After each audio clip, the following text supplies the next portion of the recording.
서울의 심장을 꿰뚫는 듯한 마천루. 진성그룹 타워의 최상층은 언제나처럼 숨막히는 침묵에 잠겨 있었다. 거대한 통유리창 너머로 도시의 불빛이 보석처럼 흩뿌려져 있었지만 그 화려함은 펜트하우스 오피스의 주인을 조금도 감동시키지 못했다. 진성그룹의 회장 강태무. 그의 이름은 곧 냉혹함과 완벽주의의 동의어였다. 그는 짙은 어둠이 내린 도시를 무감각하게 응시하며 손에 든 얇은 보고서에서 눈을 떼지 않았다. 종이 한 장이 그의 손 안에서 금방이라도 바스러질 듯 위태로워 보였다. 방금 전까지 회의실을 가득 채웠던 임원들은 모두 그의 서슬 퍼런 분노 앞에서 죄인처럼 고개를 숙인 채 쫓겨나듯 물러났다. 그룹의 주력 계열사인 진성전자에 대한 적대적 인수합병 시도가 수면 위로 떠오른 지 일주일. 태무가 가장 신임했던 재무팀조차도 이 보이지 않는 적의 정체를 제대로 파악하지 못하고 있었다. 누군가 내부에서 조직적으로 정보를 유출하고 교묘하게 자금 흐름을 조작하고 있었다. 이는 단순한 경영권 분쟁이 아니었다. 그가 피와 땀으로 쌓아 올린 왕국에 대한 정면 도전이자 배신이었다. 그의 충직한 김 비서가 조심스럽게 안으로 들어와 간 내린 커피를 책상 위에 올려놓았다. 짙은 커피 향이 방 안의 무거운 공기를 가르려 했지만 역부족이었다. 김 비서는 태무의 안색을 살피며 조심스럽게 입을 열었다. 회장님, 저희 쪽 라인으로는 더 이상 파고들기가 힘든 것 같습니다. 상대는 저희의 모든 움직임을 예측하고 한 발 앞서 움직이고 있습니다. 그 말은 태무가 이미 뼈저리게 느끼고 있는 사실을 재확인시켜줄 뿐이었다. 그는 처음으로 자신의 성벽에 균열이 생기는 것을 느끼며 미간을 찌푸렸다. 김 비서는 잠시 망설이다가 준비해온 파일을 내밀었다. 그래서 외부 전문가를 영입하는 방안을 건의드립니다. 기업 구조조정과 M&A 방어 분야에서 철의 손이라 불리는 인물입니다. 성공률 100%, 실패란 없는 사람이라고 합니다. 태무는 코웃음을 쳤다. 외부인, 그것도 과장된 별명을 가진 자에게 자신의 왕국을 맡기라고. 그는 자신의 손으로 직접 모든 것을 통제해야 직성이 풀리는 남자였다. 그런 뜬구름 잡는 소리는 집어치워. 내가 해결해. 그의 목소리에는 얼음 같은 냉기가 서려 있었다. 하지만 김 비서는 물러서지 않았다. 이서연이라는 사람입니다. 그녀의 방식은 매우 비정하고 집요하다고 알려져 있습니다. 적의 약점을 찾아낼 때까지 절대 포기하지 않는다고 합니다. 지금 우리에게 필요한 것은 바로 그런 사람일지도 모릅니다. 이서연, 낯선 이름이 태무의 귓가를 스쳤다. 그는 마지못해 파일을 집어들었다. 서류 속 흑백 사진의 여자는 무표정한 얼굴로 정면을 응시하고 있었다. 평범해 보이는 인상이었지만 어딘지 모르게 날카로운 칼날 같은 분위기를 풍기고 있었다. 결국 선택의 여지가 없었다. 만나보지. 하지만 내 기준에 미치지 못하면 10분 안에 내보낼 줄 알아. 같은 시각 여의도의 한 소박한 오피스텔에서 이서연은 막 클라이언트와의 화상회의를 마친 참이었다. 모니터 속에서 쩔쩔매며 항복을 선언하는 상대편 변호인단을 보면서도 그녀의 표정에는 어떤 변화도 없었다. 그녀에게 이른 감정을 배제한 채 오직 데이터와 논리로만 승부하는 전쟁터였다. 수고하셨습니다. 짧은 인사를 끝으로 연결을 끄는 그녀는 비로소 길게 숨을 내쉬며 굳었던 어깨를 풀었다. 창밖으로 보이는 화려한 도시의 야경은 그녀의 삶과는 아무런 상관이 없는 풍경처럼 느껴졌다. 그녀의 시선이 책상 위에 놓인 작은 액자로 향했다. 환하게 웃고 있는 6살 배기 아들, 민준의 사진이었다. 사진 속 아이의 미소를 보자 강철 같던 그녀의 얼굴에 아주 희미하고 부드러운 미소가 번졌다. 저 아이가 그녀가 이 비정한 세상에서 버티는 유일한 이유이자 그녀가 지켜야 할 모든 것이었다. 그녀가 잠시 상념에 잠겨 있을 때 휴대폰이 날카롭게 울렸다. 발신인은 진성그룹 비서실이었다. 전화를 받는 그녀의 목소리는 다시금 어떤 감정도 담기지 않은 완벽하게 통제된 톤으로 돌아와 있었다. 강태무 회장이 그녀를 만나고 싶어 한다는 전원이었다. 다음 날 이서연은 약속된 시간에 맞춰 진성그룹 타워의 최상층에 도착했다. 숨막힐 듯 화려하고 거대한 회장실의 위용에도 그녀는 조금도 주눅들지 않았다. 그녀를 맞이한 강태무는 그림자처럼 깊고 차가운 눈으로 그녀를 위아래로 훑어보았다. 마치 가치를 매기는 듯한 오만한 시선이었지만 서연은 동요하지 않고 정중하게 고개를 숙였다. 몇 년 만에 마주한 그의 얼굴은 과거의 기억보다 훨씬 더 날카롭고 냉정해져 있었다. 심장이 잠시 철렁 내려앉았지만 그녀는 능숙하게 자신의 감정을 가면 뒤로 숨겼다. 당신이 이서연 씨라고. 태무의 목소리는 잘 벼려진 칼날처럼 차가웠다. 그는 그녀에게 앉으라는 말도 하지 않은 채 통유리창 앞에 서서 도시를 내려다보며 말을 이었다. 나에게는 시간이 없어. 당신이 뭘 할 수 있는지 증명해봐. 철의 손이라는 별명이 아깝지 않다는 걸. 그것은 면접이 아니라 신문에 가까웠다. 서연은 그의 무례한 태도에도 흔들리지 않고 준비해온 자료를 테이블 위에 올려놓았다. 제가 할 수 있는 것은 회장님의 왕국을 지켜드리는 것입니다.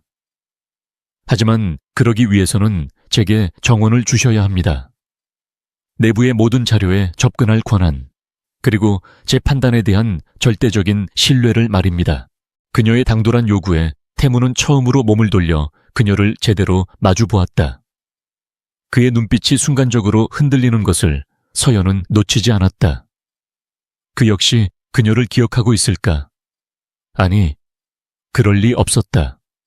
그에게 그녀는 그저 스쳐 지나간 수많은 사람 중 하나였을 뿐이다. 태무는 그녀의 눈을 꿰뚫을 듯이 응시했다. 정원이라. 당신이 배신하면 어떡하지? 그의 질문에는 날선 경계심이 가득했다. 서연은 희미하게 미소 지었다. 저는 돈으로 움직입니다, 회장님. 그리고 제 평판은 돈보다 훨씬 비쌉니다. 배신은 가장 어리석은 투자죠. 그녀의 대답은 한치의 망설임도 없었다. 태무는 잠시 동안 그녀를 말없이 바라보았다. 저 평온한 얼굴 뒤에 무엇이 숨겨져 있는지 알 수 없었다. 하지만 그는 그녀의 눈 속에서 자신과 비슷한 종류의 고독과 결의를 보았다.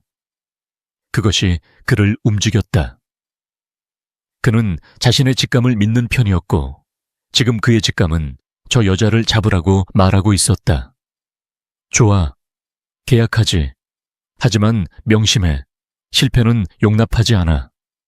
그의 말에 서연은 짧게 고개를 끄덕였다. 실패는 제 사전에 없습니다.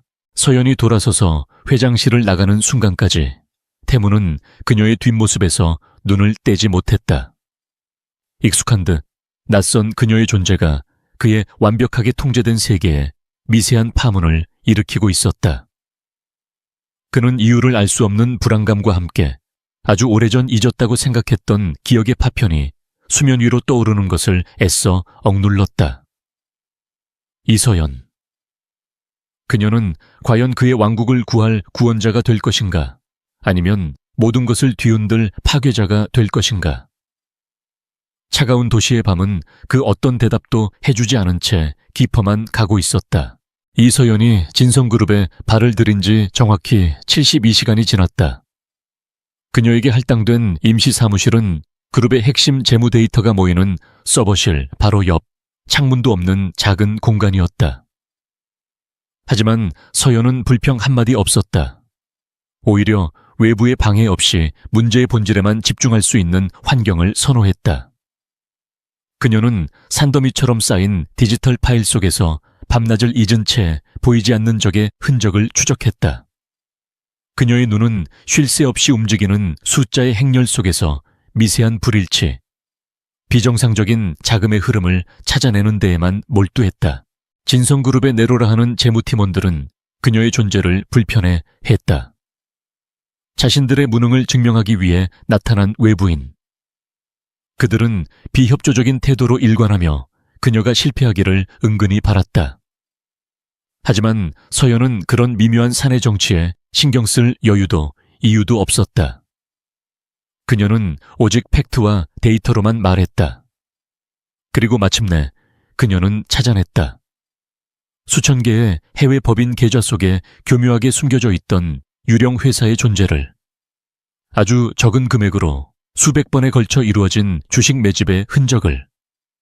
그것은 베테랑 회계사도 찾아내기 힘든 완벽에 가까운 자금 세탁이자 위장이었다.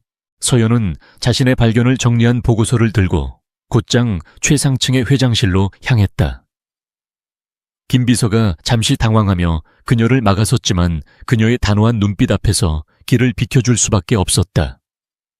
강태무는 막 임원회의를 끝낸 참이었다.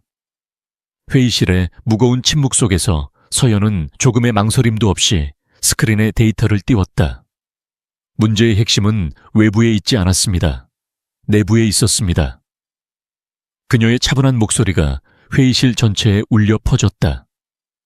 그녀는 유령 회사의 정체와 자금 흐름도를 하나씩 짚어가며 이 모든 것을 설계한 자가 아니고서는 불가능한 정교한 계획임을 논리적으로 증명해 보였다. 재무 담당 임원들의 얼굴이 하얗게 질려갔다.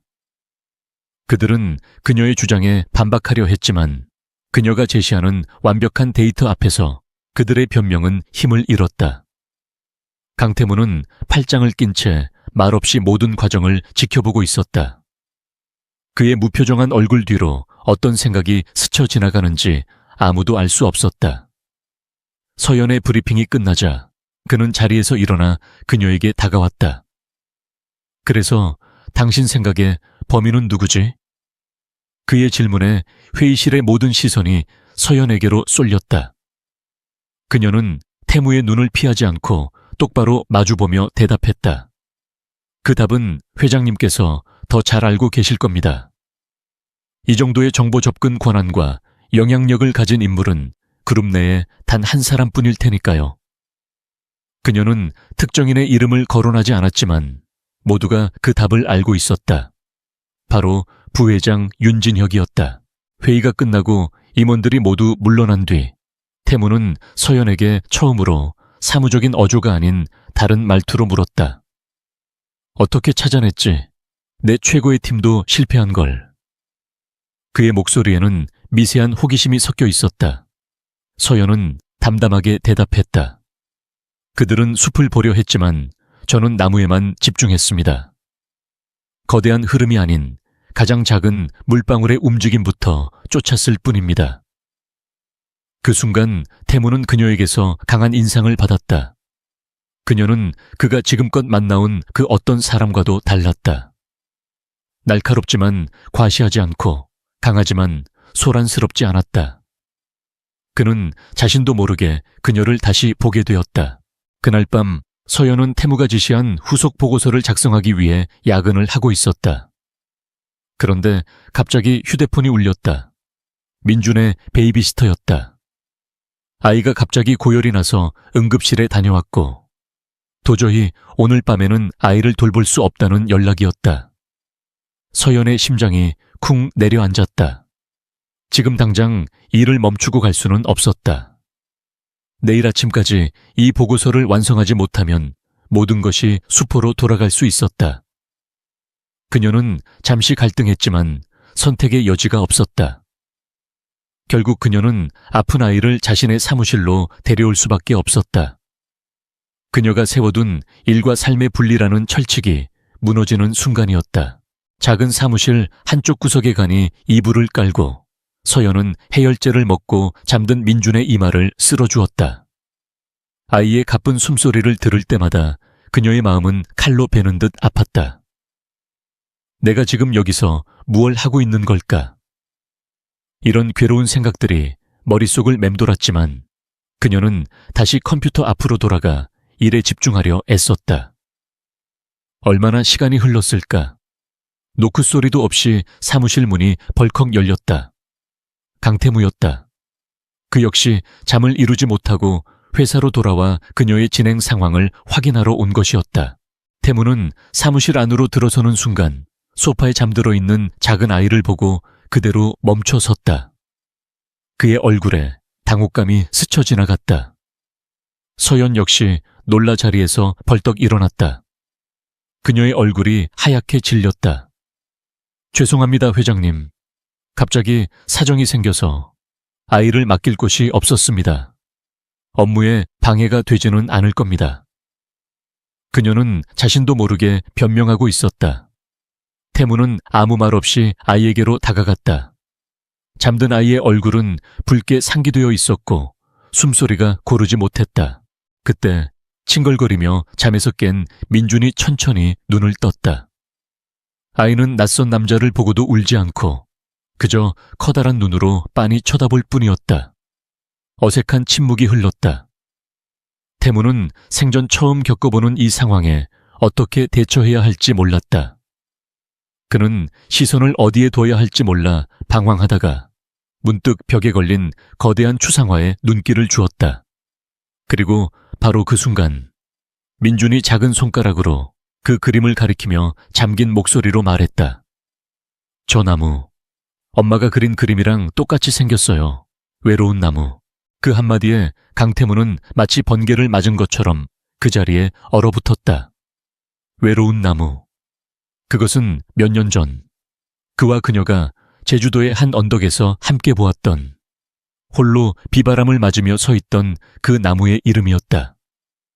그들이 서로에게 유일하게 마음을 열었던 그 짧은 시간 동안 둘만이 공유했던 비밀스러운 애칭이었다. 어떻게 이 아이가... 태무의 머릿속이 하얗게 비어버렸다. 그의 차가운 심장에 예상치 못한 균열이 생기며 그 틈으로 잊고 있던 과거의 기억이 폭풍처럼 밀려들어왔다. 서연의 얼굴은 핏기가 완전히 가신 채 새하얗게 변해 있었다. 그녀는 황급히 아이를 안아들었다. 아이가 열이 나서 헛소리를 하나 봅니다. 이만 가보겠습니다. 그녀의 목소리는 미세하게 떨리고 있었다. 그녀는 태무의 얼굴을 쳐다볼 용기도 내지 못한 채 도망치듯 사무실을 빠져나갔다. 텅 빈 사무실에 홀로 남은 강태무는 한참 동안이나 그림에서 눈을 떼지 못했다. 회사의 위기 따위는 더 이상 중요하지 않았다. 그의 온 신경은 방금 전 그 아이의 한마디와 공포에 질려 도망치던 서연의 얼굴에 집중되어 있었다. 그의 완벽했던 세상이 작은 아이의 한마디에 송두리째 흔들리고 있었다. 그날 이후 강태무의 세계는 더 이상 예전 같지 않았다. 철옹성 같던 그의 일상에 외로운 나무라는 아이의 목소리가 끊임없이 메아리쳤다. 그는 중요한 회의 중에도 수조 원이 오가는 계약서에 서명을 하는 순간에도 문득문득 그 아이의 까만 눈동자를 떠올렸다. 이성적으로는 아이의 말을 우연의 일치 혹은 이서연이 의도적으로 만들어낸 함정일 가능성으로 치부하려 했지만 그의 심장은 완강하게 그 가설을 거부했다. 그 한마디가 건드린 기억의 파편은 너무나도 선명하고 아팠다. 밤늦도록 홀로 사무실에 남은 태무는 수년 동안 한 번도 열어보지 않았던 책상 가장 아래쪽 서랍을 열었다. 자물쇠까지 채워 봉인해 두었던 그곳에는 그의 과거가 잠들어 있었다. 상자 안에는 낡은 스케치북 한 권이 들어 있었다. 조심스럽게 펼치자 목탄으로 그린 풍경화 한 장이 나타났다. 거센 바람을 맞으며 홀로 언덕 위에 서 있는 나무 그림. 바로 그 외로운 나무였다. 그림 밑에는 TNS라는 작은 이니셜이 새겨져 있었다. 태무 앤 서연. 그들의 짧았던 시간의 유일한 증거였다. 결국 그는 자정 무렵 김 비서에게 전화를 걸었다. 그의 목소리는 평소보다 훨씬 낮고 무겁게 가라앉아 있었다. 김 비서, 사람을 좀 붙여야겠어. 이서연 씨의 지난 7년간의 모든 행적을 알아봐. 어디서 살았고, 뭘 했고, 누구를 만났는지, 특히 그 아이에 대해서 출생 기록부터 모든 걸 샅샅이 뒤져. 단, 절대 들켜서는 안 돼. 이건 내 개인적인 명령이야. 김 비서는 회장의 목소리에 담긴 심상치 않은 기운을 느끼고 어떤 질문도 없이 즉시 명령을 수행했다. 조사 결과가 오기를 기다리는 동안 태무는 원치 않는 기억의 감옥에 갇혔다. 7년 전 진성그룹의 후계자로서 경영 수업을 받던 시절 그는 한 M&A 프로젝트에서 컨설턴트로 참여한 이서연을 처음 만났다. 수많은 아첨과 가식적인 웃음 속에서 그녀는 유일하게 자신의 의견을 굽히지 않고 날카로운 분석으로 태무의 허를 찔렀던 사람이었다. 그녀의 조용하지만 강한 눈빛, 어떤 권위 앞에서도 당당했던 태도에 그는 처음으로 흥미라는 감정을 느꼈다. 그들의 관계는 야근 후 함께 나누는 커피 한 잔에서 시작되었다. 일에 대한 토론은 자연스럽게 각자의 삶과 꿈에 대한 이야기로 이어졌다. 태무는 그녀 앞에서 처음으로 재벌 3세의 갑옷을 벗고 아버지의 그림자 속에서 고군분투하는 청년의 민낯을 드러냈다. 서연 역시 고아로 자라 누구에게도 의지하지 않고 스스로의 힘으로 세상과 맞서 싸워온 자신의 이야기를 담담하게 털어놓았다. 그들은 서로의 눈 속에서 자신과 닮은 외로움을 발견했고 걷잡을 수 없이 서로에게 빠져들었다. 한편 그날 밤 이후 이서연은 하루하루를 살얼음판 위를 걷는 심정으로 보냈다. 강태무는 아무것도 묻지 않았고 평소처럼 냉정하게 업무 지시를 내렸지만 그 침묵이 그녀를 더욱 불안하게 만들었다. 그의 시선이 자신에게 머무는 시간이 길어졌다는 것을, 그 시선 속에 예리한 질문이 담겨 있다는 것을 그녀는 느낄 수 있었다. 그녀는 민준을 다시는 회사 근처에 데려오지 않았고 전보다 훨씬 더 철저하게 자신을 감추었다. 하지만 그녀는 알고 있었다. 이미 엎질러진 물이었다. 언제 터질지 모르는 시한폭탄을 안고 있는 기분이었다. 기억의 정점은 제주도 출장이었다. 공식 일정이 끝난 후 태무는 그녀를 데리고 아무도 찾지 않는 작은 오름으로 향했다.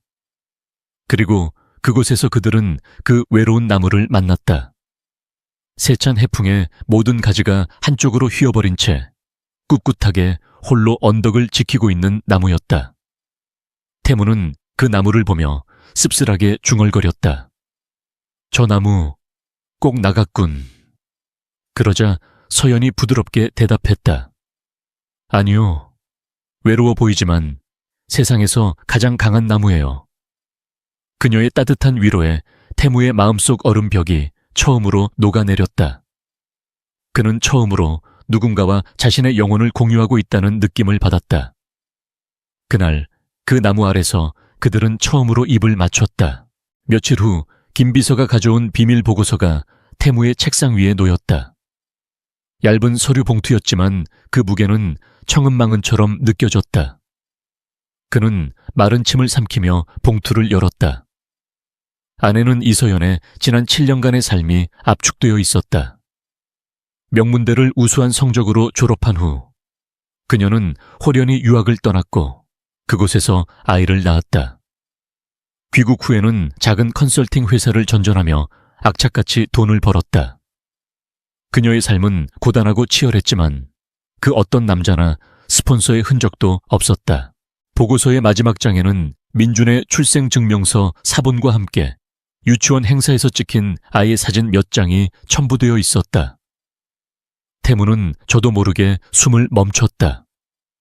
사진 속 아이는 환하게 웃고 있었지만 무언가에 집중할 때 짓는 미간을 살짝 찌푸리는 버릇, 굳게 담은 인매가 어린 시절 자신의 사진과 놀라울 정도로 닮아 있었다. 그리고 출생증명서에 부훈이라는 깨끗하게 비어 있었다. 아이의 출생일은 그가 제주도에 다녀온 지 정확히 10달 뒤였다. 모든 퍼즐 조각이 하나의 그림을 향해 맞춰지고 있었다. 그때 그의 머릿속에 오래전 아버지와의 대화가 섬광처럼 스쳐 지나갔다. 서연이 갑자기 차갑게 변해 그의 곁을 떠났을 때 그는 배신감에 분노하며 그녀를 찾아 헤맸었다. 그런 그에게 아버지는 얼음처럼 차가운 목소리로 말했다. 그 아이는 정리했다. 분수를 아는 아이더군. 이제 쓸데없는 감정 낭비는 그만하고 네 자리에 집중해라. 당시 그는 그 말을 그녀가 돈을 받고 떠났다는 의미로 받아들였다. 그 상처와 배신감이 지금의 냉혹한 강태무를 만들었다. 하지만 이제 와 돌이켜보니 아버지의 말은 전혀 다른 의미였을지도 모른다. 강태무는 의자 깊숙이 몸을 묻었다. 배신감, 분노, 그리고 정체를 알 수 없는 거대한 슬픔이 그의 온몸을 덮쳤다. 만약 이 모든 것이 사실이라면, 그녀가 자신을 떠난 것이 아니라 쫓겨난 것이라면, 그리고 그 시간 동안 홀로 그 모든 고통을 감내하며 자신의 아이를 낳아 길렀다면, 생각은 꼬리에 꼬리를 물고 그의 심장을 헤집었다. 책상 위에 흩어진 서류들이 그를 조롱하는 듯했다. 그는 더 이상 과거의 조각들을 외면할 수 없었다. 그는 진실과 마주해야만 했다. 그리고 그 진실의 열쇠는 오직 한 사람, 이서연만이 쥐고 있었다. 강태무의 내면에서 폭풍이 휘몰아치는 동안 진성그룹을 둘러싼 외부의 폭풍은 더욱 거세지고 있었다. 이서연이 지목했던 내부의 적, 부회장 윤진혁은 결코 만만한 상대가 아니었다. 그는 수십 년간 진성그룹에 몸담으며 자신의 세력을 키워온 노회한 뱀과 같은 남자였다. 이서연의 등장으로 자신의 계획이 잠시 주춤했지만 그는 곧바로 반격에 나섰다. 그의 방역은 훨씬 더 교활하고 치명적이었다. 긴급 이사회에서 윤진혁은 작심한 듯 강태무의 리더십을 정면으로 공격했다. 그는 최근의 주가 하락과 투자 심리 위축을 거론하며 이 모든 것이 회장의 독단적인 경영과 외부 컨설턴트에 대한 불필요한 의존 때문이라고 목소리를 높였다. 회장님께서 최근 회사 일에 온전히 집중하지 못하고 계시다는 우려의 목소리가 높습니다. 지금은 냉철한 판단이 필요한 시기이지 사적인 감정에 휘둘릴 때가 아닙니다. 그의 말은 교묘하게 가시를 숨기고 있었고 몇몇 이사들이 동조하는 듯 고개를 끄덕였다. 평소의 태무였다면 즉시 상대의 논리적 허점을 파고들어 날카롭게 반박했겠지만 그 순간 그의 머릿속은 온통 이서연과 민준의 생각으로 가득 차 있었다. 그는 아주 찰나의 순간 대응 타이밍을 놓쳤다. 그 짧은 침묵을 윤진혁은 놓치지 않았다. 그는 승기를 잡았다는 듯 회심의 미소를 지으며 이사들을 자신의 편으로 끌어들이기 시작했다. 태무는 뒤늦게 상황을 수습했지만 회의장에는 이미 미묘한 균열의 기류가 흐르고 있었다. 그의 절대적인 카리스마에 처음으로 흠집이 나는 순간이었다. 회의가 끝난 후 윤진혁은 자신의 사무실로 돌아와 만족스러운 표정으로 시가를 꺼내 물었다. 그의 앞에는 수족처럼 부리는 기획조정실장이 서 있었다. 강태무가 흔들리고 있습니다. 예전에 그 얼음덩어리 같던 놈이 아니야. 윤진혁은 짙은 연기를 내뿜으며 말했다. 그 여자, 이서연이라는 컨설턴트가 온 뒤부터 저렇게 변했어. 분명 무언가 있다. 사람을 붙여. 그 여자의 모든 것을 파헤쳐. 우리 얼음 왕자님을 녹여버릴 만한 약점이 대체 뭔지 알아내란 말이다. 그의 눈빛은 탐욕과 질투로 번뜩이고 있었다. 그는 창업주의 아들이라는 이유만으로 모든 것을 가진 강태무를 오래전부터 증오해왔다. 그 무렵 태무와 서연 사이에는 누구도 숨 쉴 수 없는 팽팽한 긴장감이 흘렀다. 태무는 몇 번이고 그녀에게 진실을 물으려 했지만 그녀는 철저하게 사적인 대화를 회피했다. 그녀는 오직 윤진혁의 계략에 맞설 대응 전략에 대해서만 이야기했다. 지금은 감상에 젖어 있을 시간이 없습니다, 회장님. 적은 바로 코앞까지 와 있습니다. 그녀는 의도적으로 둘 사이에 선을 그으며 그들의 관계를 고용주와 고용인으로 묶어두려 했다. 그녀의 그런 태도는 태무를 더욱 답답하고 초조하게 만들었다. 그는 그녀의 벽을 부수고 싶었지만 동시에 회사를 지켜야 한다는 책임감이 그의 발목을 잡았다. 윤진혁의 공격은 점점 더 대담해졌다. 언론에 진성그룹의 경영 불안정에 대한 악의적인 기사가 실리기 시작했고 우호적이던 기관 투자자들이 하나둘 등을 돌릴 움직임을 보였다. 마치 잘 짜인 각본처럼 모든 것이 태무를 압박해왔다. 그는 어쩔 수 없이 개인적인 감정을 억누르고 다시 냉혹한 승부사의 모습으로 돌아가 위기 대응에 전념해야 했다. 밤낮 없이 이어지는 회의와 전략 수립 속에서 서연은 그의 가장 유능한 창의자 방패가 되어주었다. 그들은 아이러니하게도 가장 위태로운 순간에 가장 완벽한 파트너가 되어가고 있었다. 그러던 어느 날 윤진혁의 책상 위에 그가 기다리던 보고서가 도착했다.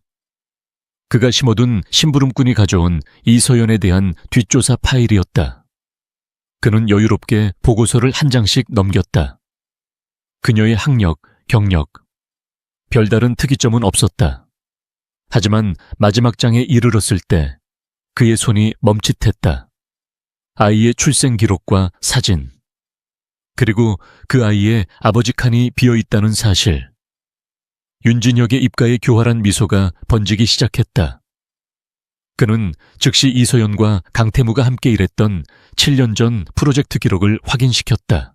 얼마 지나지 않아 추가 보고가 올라왔다.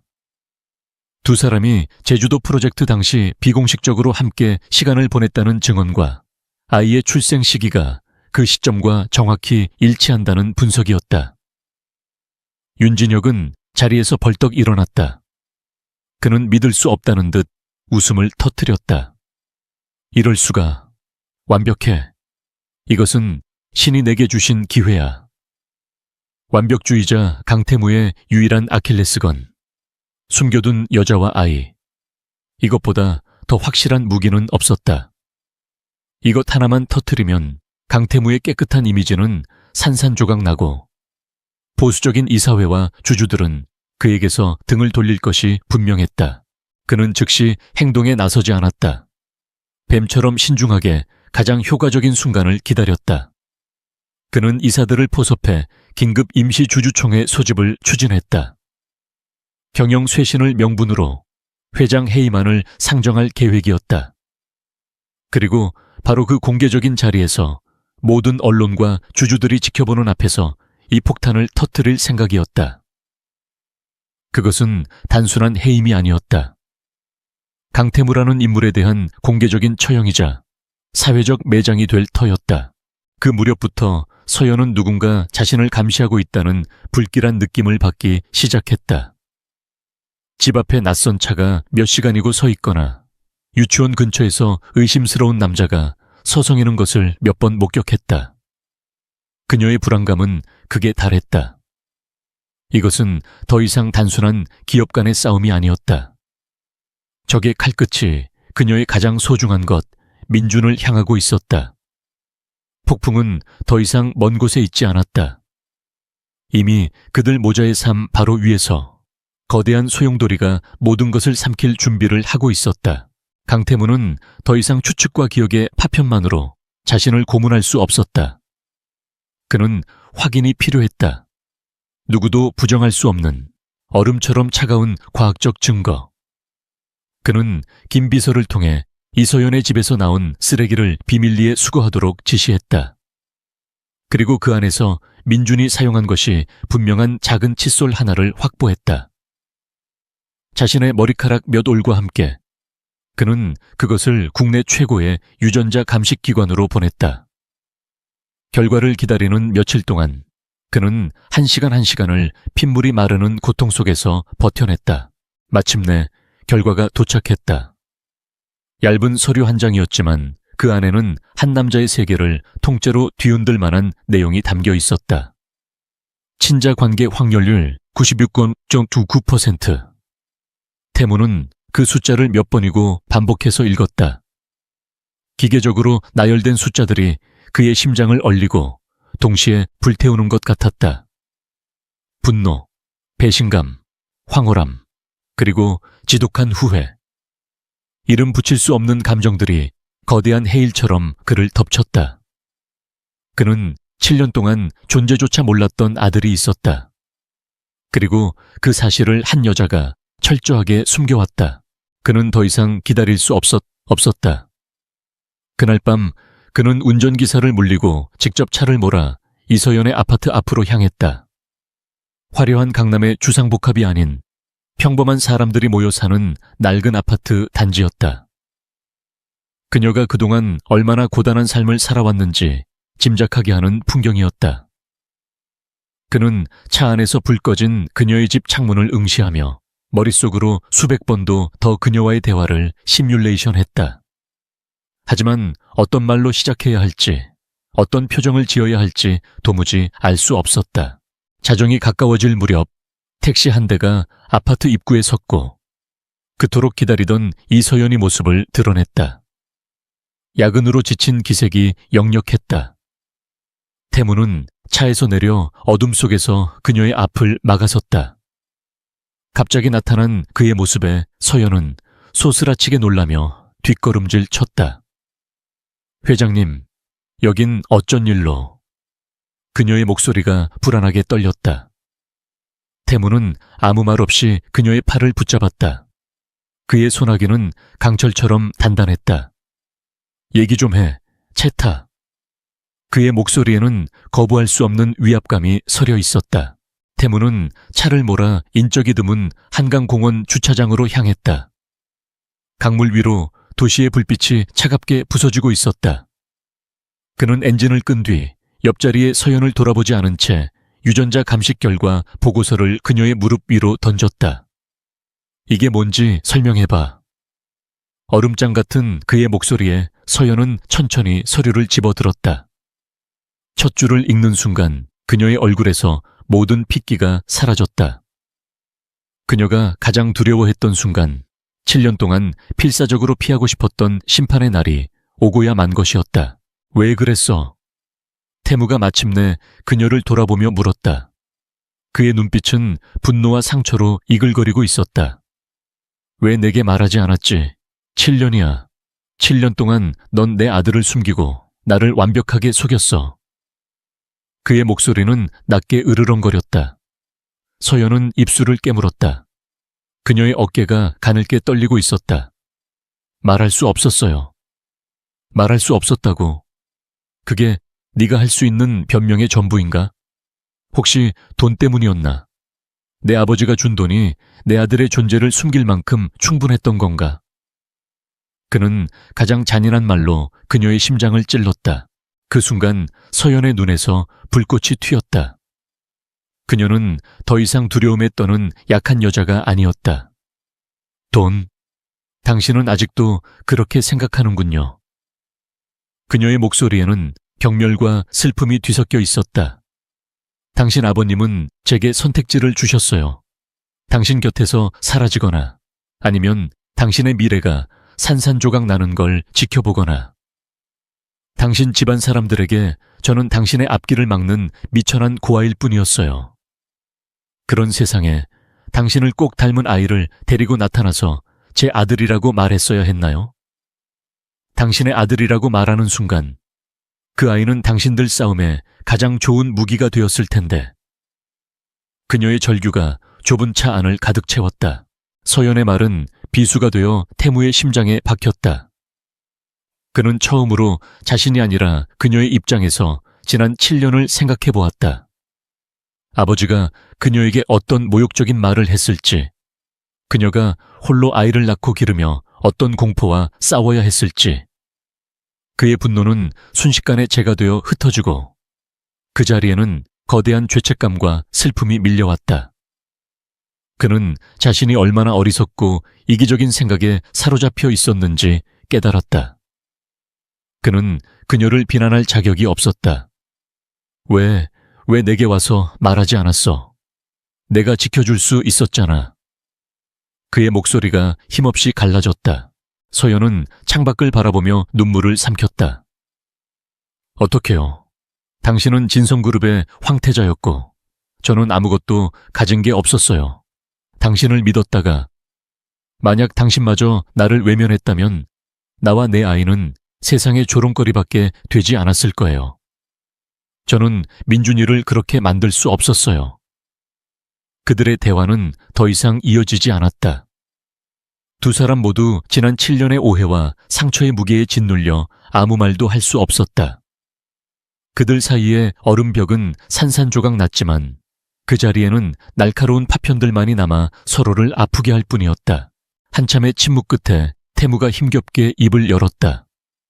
민준이, 아이는 알고 있나? 그의 목소리는 낯설 만큼 부드러웠다. 서연은 고개를 저었다. 아빠는 아주 먼 곳에 일하러 갔다고만 말해줬어요. 그 대답에 태무는 가슴이 미어지는 것 같았다. 그는 차를 돌려 그녀의 아파트 앞으로 돌아왔다. 침묵 속에서 서연이 차에서 내렸다. 그녀는 뒤도 돌아보지 않고 아파트 안으로 사라졌다. 홀로 남은 태무는 한참 동안이나 그 자리를 떠나지 못했다. 차가운 진실은 마침내 모습을 드러냈지만 그 진실은 그에게 구원이 아닌 더 깊은 고통과 혼란만을 안겨주었다. 그는 이제 한 아이의 아버지가 되었고 동시에 모든 것을 바로잡아야 할 무거운 책임감을 짊어지게 되었다. 차가운 진실이 드러난 이후 강태무와 이서연 사이에는 투명하지만 결코 깨뜨릴 수 없는 벽이 생긴 듯했다. 그들은 회사에서 마주칠 때마다 서로의 눈을 피했고 대화는 오직 업무에 대한 건조한 보고와 지시로만 이루어졌다. 하지만 그들의 침묵 속에는 수만 가지의 언어가 오가고 있었다. 7년간의 아픔과 원망, 그리고 서로에게 참아 묻지 못하는 안부와 걱정. 그들의 관계는 이제 회장과 컨설턴트라는 이름으로 정의할 수 없는 복잡하고 위태로운 것이 되어버렸다. 한편 부회장 윤진혁은 완벽한 함정을 설계하기 위해 바쁘게 움직이고 있었다. 그는 강태무의 리더십에 불만을 품고 있던 이사들과 주요 주주들을 물밑에서 은밀하게 접촉했다. 그는 감언이설과 미래의 달콤한 과실을 약속하며 그들을 자신의 편으로 끌어들였다. 강태무는 너무 젊고 오만해. 게다가 최근 그의 판단력은 심각하게 흐려져 있어. 이대로 가다간 우리 모두가 함께 침몰할 거요. 그의 선동은 효과적이었고 진성그룹에 경고했던 지배구조에 서서히 균열이 가기 시작했다. 강태무는 이 모든 움직임을 감지하고 있었다. 하지만 그의 마음은 온전히 회사 방어에 집중할 수 없었다. 그의 머릿속 한편에는 늘 아들 민준이 자리 잡고 있었다. 그는 처음으로 아들이라는 단어의 무게를 실감하고 있었다. 그는 몇 번이나 민준의 유치원 근처를 차로 맴돌았다.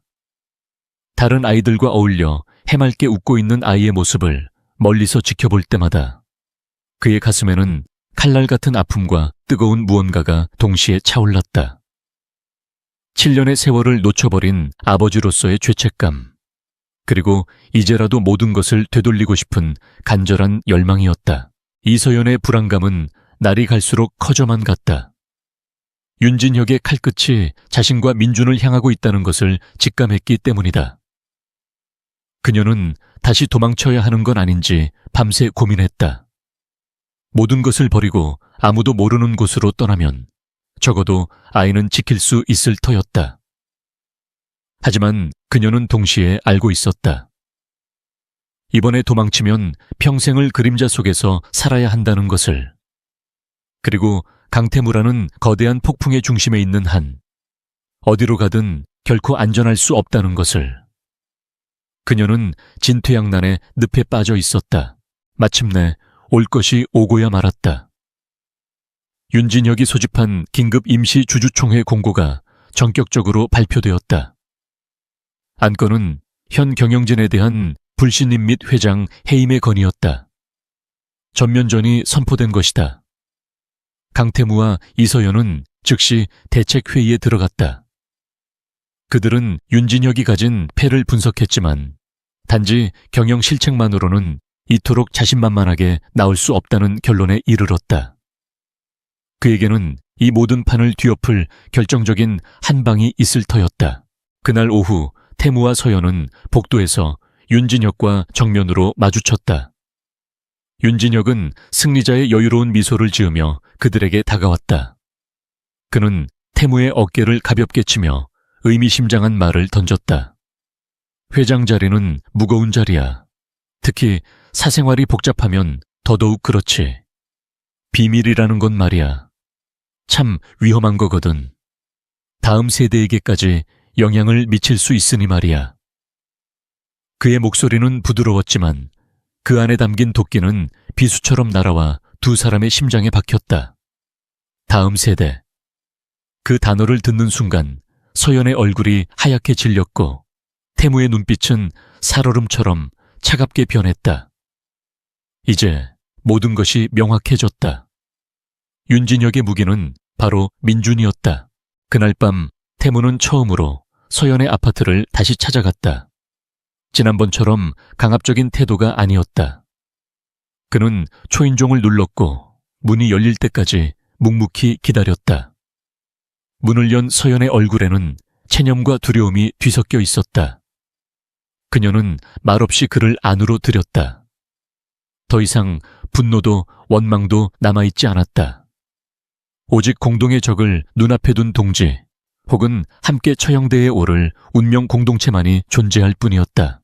태무는 무겁게 입을 열었다. 그놈이 알고 있어. 민준이를 이용해 나를 끌어내리려는 거야. 그렇게 되면 당신과 아이는 온 세상의 구경거리가 되겠지. 그의 말에 서연의 눈동자가 격렬하게 흔들렸다. 그녀의 첫 반응은 도망이었다. 떠나야 해요. 민준이를 데리고 아무도 모르는 곳으로. 하지만 태무는 그녀의 말을 단호하게 잘랐다. 아니, 이번엔 안 돼. 도망치는 건 답이 아니야. 그들은 당신을 끝까지 찾아낼 거야. 유일한 방법은 정면으로 맞서는 것뿐이야. 내 아들을 그들의 더러운 싸움에 이용하도록 내버려 두지 않겠어. 내 아들. 그가 처음으로 민준을 자신의 아들이라고 불렀다. 그 한마디에 서연의 마음속 마지막 방어선이 무너져 내렸다. 태무는 그녀의 흔들리는 눈을 똑바로 바라보며 말했다. 내 목숨을 걸고 당신과 민준이를 지키겠어. 어떤 대가를 치르더라도. 그러니까 나를 믿어줘. 이번 한 번만. 우리 함께 싸워야만 해. 그의 눈에는 더 이상 오만한 재벌 총수가 아닌 아들을 지키기 위해 모든 것을 걸려는 한 아버지의 절박함이 담겨 있었다. 서연은 한참 동안 그를 바라보다가 마침내 아주 작게 고개를 끄덕였다. 그 순간 그들의 위태로운 동맹이 마침내 완성되었다. 그들은 그날 밤 서연의 작은 거실 바닥에 온갖 서류를 펼쳐놓고 밤을 새웠다. 주주총회 방어 전략, 윤진혁의 비리 증거, 우호 지분 확보 계획. 하지만 그들의 진짜 싸움은 서류 위에 있지 않았다. 그것은 세상의 가장 잔인한 공격 앞에서 한 아이를 그리고 뒤늦게 시작되려는 한 가족을 지켜내기 위한 처절한 사투의 시작이었다. 완벽한 함정은 이미 설치되었고 주주총회까지 남은 시간은 단 48시간이었다. 임시 주주총회가 열리는 날 진성그룹의 대강당은 살얼음판 같은 긴장감으로 가득했다. 수백 명의 주주와 이사진 그리고 재계의 모든 눈과 귀를 대변하는 기자들이 자리를 가득 메우고 있었다. 강당의 모든 공기분자 하나하나가 팽팽하게 당겨진 활시위처럼 느껴졌다. 강태무와 이서연은 약속된 시간에 맞춰 함께 입장했다. 태무는 강철 같은 무표정을 유지했지만 그의 옆에 선 서연의 얼굴은 하얗게 굳어 있었다. 그들은 이제 막 가장 잔인한 처형대로 걸어 들어가는 참이었다. 예상대로 주주총회는 시작부터 윤진혁의 동무대였다. 그는 준비해온 자료들을 스크린에 띄우며 강태무의 경영 실책을 조목조목 비난했다. 과감한 신사업 투자가 그룹의 재무 건전성을 악화시켰고 독단적인 의사결정 구조가 조직의 혁신을 저해하고 있다는 주장이었다. 그의 선동적인 연설에 몇몇 주주들이 동요하며 웅성거리기 시작했다. 윤진혁의 공격이 끝나자 태무의 법률 대리인 자격으로 이서연이 단상에 올랐다. 서연은 떨리는 마음을 애써 감추고 차분하고 논리적인 목소리로 윤진혁의 주장을 하나씩 반박해 나갔다. 그녀는 신사업 투자가 단기적인 손실이 아닌 미래를 위한 필수적인 투자임을 데이터로 증명했고 태무의 리더십 아래 진성그룹이 이뤄낸 핵심 기술 개발 성과들을 명확하게 제시했다. 그녀의 빈틈없는 방어에 장내의 분위기는 다시 팽팽한 균형을 이루었다. 윤진혁은 자신의 계획이 뜻대로 풀리지 않자 초조한 기색을 감추지 못했다. 그리고 마침내 그는 마지막 카드를 꺼내들기로 결심했다. 잠깐 윤진혁이 큰 소리로 회의의 흐름을 끊었다. 그는 마치 비극의 주인공이라도 된 것처럼 슬픔과 분노가 뒤섞인 표정을 지으며 단상으로 걸어 나왔다. 경영 실책보다 더 중요한 문제가 있습니다. 그것은 바로 리더의 도덕성입니다. 그는 좌중을 둘러보며 극적인 침묵을 유지했다. 강태무 회장은 우리 모두를 진성그룹의 명예를 기만했습니다. 그의 말이 끝나기 무섭게 강당의 대형 스크린에 사진 한 장이 떠올랐다. 유치원 운동회에서 환하게 웃고 있는 민준의 얼굴, 그리고 아이의 출생 증명서였다. 부훈아란이 공란으로 되어 있는 강당은 그야말로 아수라장이 되었다. 수십 대의 카메라 플래시가 미친 듯이 터져 나왔고 주주들은 충격과 경악 속에서 술렁거렸다. 윤진혁은 승리를 예감하며 태무를 향해 외쳤다. 이 아이가 누구입니까, 강태무 회장? 회장님의 숨겨둔 아들이라는 소문이 사실입니까? 그리고 그 아이의 어머니가 바로 회장님 옆에 있는 이서연 씨가 맞습니까? 모든 시선이 단상 위의 태무와 서연에게로 향했다. 서연은 온몸에 피가 빠져나가는 듯한 감각에 휩싸여 그 자리에 얼어붙었다. 그녀가 평생을 두려워했던 최악의 악몽이 현실이 되는 순간이었다. 모두가 강태무가 당황하며 부인하거나 격분하여 회의를 중단시킬 것이라 예상했다. 하지만 그는 미동도 하지 않았다. 그는 잠시 동안 굳어있는 서연을 바라보았다. 그의 눈빛은 괜찮다, 나를 믿어라 라고 말하고 있었다. 그리고 그는 아주 천천히 하지만 당당하게 자리에서 일어나 연단으로 걸어 나갔다. 마이크 앞에 선 그는 어떤 수치심이나 분노의 기색도 없이 침착하고 힘있는 목소리로 입을 열었다. 그 한마디에 강당의 모든 소음이 거짓말처럼 멎었다. 네, 맞습니다. 태무는 스크린 속 민준의 사진을 잠시 바라보다가 다시 좌중을 향해 말을 이었다. 스크린 속의 저 아이는 제 아들입니다. 강당은 숨소리 하나 들리지 않는 침묵에 잠겼다. 저는 오늘 이 자리에서 제 경영 능력을 평가받기 전에 한 아버지로서, 한 인간으로서 제 과오를 먼저 고백해야겠습니다. 저는 지난 7년 동안 제게 아들이 있다는 사실조차 모른 채 살아왔습니다. 그것은 제 인생 최대의 실수이자 평생을 짊어지고 가야 할 후회입니다. 그의 목소리에는 깊은 진심이 담겨 있었다. 그는 이어서 옆에 서 있는 서연을 바라보았다. 그리고 저의 어리석음과 무책임함 속에서 한 용감한 여성이 있었습니다. 그녀는 세상의 모든 편견과 어려움 속에서 홀로 아이를 지켜냈습니다. 제가 너무나 무르고 눈이 멀어보지 못했던 시간 동안 그녀는 저보다 훨씬 더 강하고 현명하게 우리의 아이를 지켜낸 것입니다. 그는 다시 윤진혁을 향해 시선을 돌렸다. 그의 눈빛은 이제 불꽃처럼 타오르고 있었다. 진정한 리더십이 무엇이라고 생각하십니까? 흠없는 완벽함입니까? 저는 아니라고 생각합니다. 진정한 리더십이란 자신의 실수를 인정하는 용기, 약한 이를 보호하는 책임감, 그리고 진실을 마주할 수 있는 정직함입니다. 자신의 탐욕을 위해 어린아이를 방패막이로 삼는 비겁함이 아니라 그의 연설이 끝나자마자 서연은 약속된 신호를 보냈다.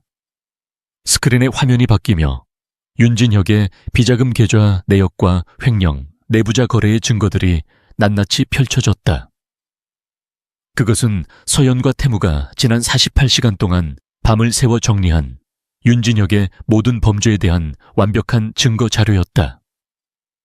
그리고 도덕성에 대해 말하자면 태무의 목소리가 강당 전체에 울려 퍼졌다. 자신의 야망을 위해 회사의 돈을 빼돌리고 어린아이의 인생을 진흙탕 속으로 끌어들이는 사람이야말로 이 자리에 설 자격이 없는 사람입니다. 상황은 순식간에 역전되었다. 윤진혁의 얼굴은 경악과 공포로 하얗게 질려갔다. 그가 소리치며 발악하는 순간 강당의 뒷문이 열리며 미리 대기하고 있던 검찰 수사관들이 들이닥쳤다. 윤진혁과 그의 수하들은 속수무책으로 체포되어 끌려나갔다. 그의 처절한 비명이 울려 퍼졌지만 그 누구도 그를 동정하지 않았다. 기자들의 카메라는 이제 범죄자가 된 윤진혁을 쫓기 바빴다. 불신임하는 더 이상 논의될 가치조차 없었다. 모든 폭풍이 지나간 후 태무는 연단에서 내려와 인파를 뚫고 서연에게로 걸어갔다. 수많은 사람들 속에서 그들의 시선이 허공에서 마주쳤다. 말은 없었지만 그 눈빛 속에는 모든 것이 담겨 있었다. 함께 지옥을 건너온 동지애, 서로의 상처에 대한 깊은 이해, 그리고 아주 희미하지만 분명한 새로운 시작의 약속. 차가운 심장이 마침내 세상에 대고 자신의 목소리를 낸 순간 모든 것이 변하기 시작했다.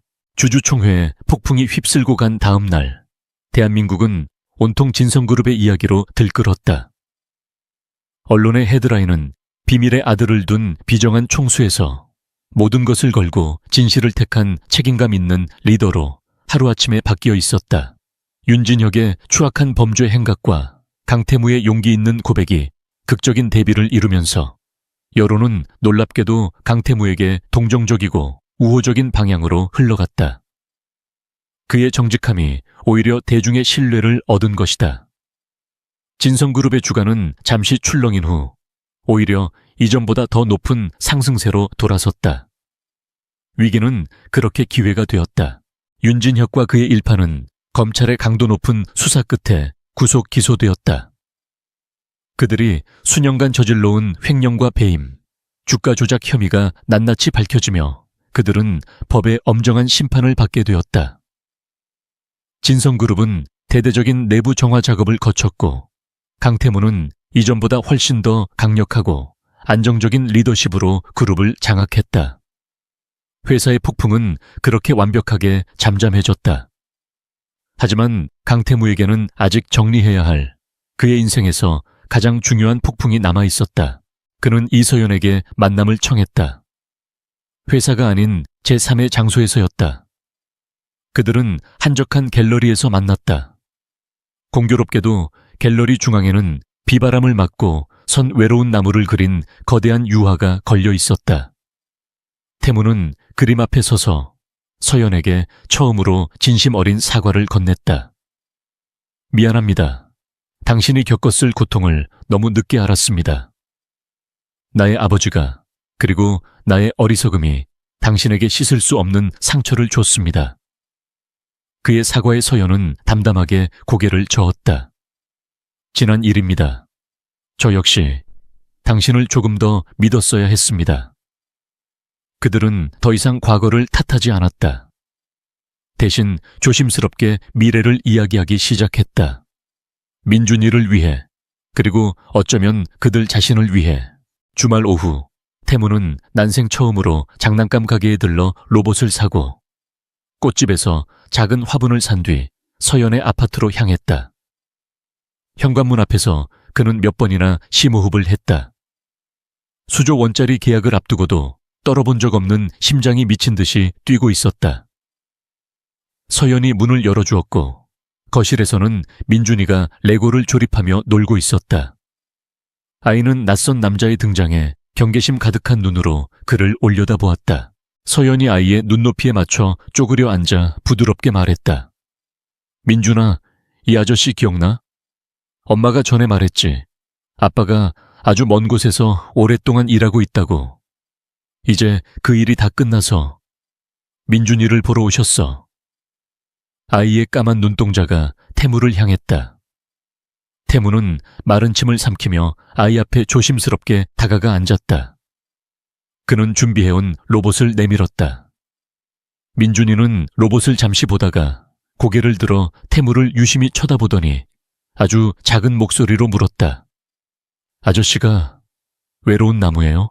아이의 순수한 질문에 태무는 순간 숨을 쉴 수 없었다. 그는 간신히 미소를 지으며 대답했다. 응, 아저씨가 외로운 나무였어. 그런데 이제는 아닌 것 같아. 민준이랑 엄마를 다시 만났으니까. 그는 조심스럽게 손을 뻗어 아이의 머리를 쓰다듬었다. 아이는 피하지 않았다. 그것이 그들 부자의 첫 시작이었다. 어색하고 서툴렀지만 더없이 진실된 순간이었다. 그날 이후 강태무의 삶은 완전히 바뀌었다. 그는 칼같이 정시 퇴근을 했고 서툰 솜씨로 민중과 함께 저녁을 먹었다. 주말에는 세 사람이 함께 공원으로 산책을 나갔다. 그는 처음으로 아이의 손을 잡고 걷는 법을, 아이의 눈높이에서 세상을 보는 법을 배웠다. 냉혹한 승부사였던 그의 얼굴에는 서서히 따뜻한 미소가 자리 잡기 시작했다. 이서연은 그런 그의 변화를 묵묵히 지켜보며 7년 만에 처음으로 마음 편히 웃었다. 어느 날 밤 태무는 잠자리에 든 민준에게 동화책을 읽어주고 있었다. 그의 다정한 목소리를 자장가 삼아 아이는 새근새근 잠이 들었다. 아이는 잠결에 그의 새끼손가락을 꼭 쥐었다. 태무는 자신의 손을 붙잡은 작고 따뜻한 온기에 심장이 녹아내리는 듯한 충만한 행복을 느꼈다. 그가 조용히 방을 나오자 문 앞에 기대어 서 있던 서연이 부드러운 미소로 그를 맞았다. 그들은 아무 말 없이 서로를 바라보았다. 그 눈빛 속에는 기나긴 폭풍을 함께 이겨낸 동지애와 이제는 서로에게 유일한 안식처가 되어줄 것이라는 깊은 신뢰와 사랑이 담겨 있었다. 따스한 햇살이 쏟아지는 주말 아침. 넓은 정원이 딸린 하얀 집 주방에서는 고소한 냄새가 퍼져나가고 있었다. 강태무는 앞치마를 두른 채 민준이와 함께 팬케이크를 뒤집으며 장난을 치고 있었다. 그의 얼굴에는 과거의 냉혹함이라고는 찾아볼 수 없는 오직 행복한 아빠의 미소만이 가득했다. 커피를 들고 들어오던 서연은 그 모습을 보며 웃음을 터뜨렸다. 세 사람은 식탁에 마주 앉아 평범하지만 더없이 소중한 아침 식사를 시작했다. 얼음 같던 재벌 총수의 심장은 이제 세상에서 가장 따뜻한 온기로 가득 차 있었다. 한때 홀로 바람을 맞던 외로운 나무는 이제 사랑하는 이들과 함께 뿌리 내려 풍성한 숲을 이루고 있었다.